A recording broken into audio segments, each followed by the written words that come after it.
पश्चिमा news channel के आपण स्वागत और खुला हृदय करुत करुत आमर चैनल निश्चय कला साहित्य संस्कृति गोटे उलगुलाना ये रेगुलर फटिंग न्यूज पाइबे। एष्ठानु बरगढ़ जिला बरपाली महान पौराणिक 148 थरिया शीतल षष्ठी यात्रा महोत्सव मूल 28 तारीखें पतरपेणी, 29 तारीखें भैरव बुलाकी, 30 तारीखें बराती, 31 तारीखें विवाह बैठकी, 1 तारीखें लमेन, 2 तारीखें घर के घुचाती। यात्रा कमिटीर मंगल आनंद बाबू, उपमंगल प्रशांत साहू, सचिव Jayant Kumar Tripathi, ex officio Bijepur MLA Sanat Kumar Gadtia, chairperson NAC chairman Dinesh Gahir, पैसा रखा विक्रम साहू, सांस्कृतिक सचिव पिंकू साहू रहीछन।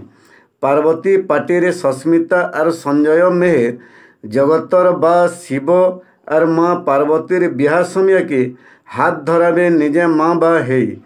ई उधे नटराज महोत्सव संगे बरपालीवासी महाराजा तारकासुर अधीन रहे बोली यात्रा कमिटी तरफ सूचाई दिया जाइछि। माँ समलाई तोर पुओ पर्जा के रखिथु तु समलाई माँ माट के विरोध करुवा दलाल टटर के मझिरे मझिरे दौथु तु हमलाई जुहार माँ समलाई।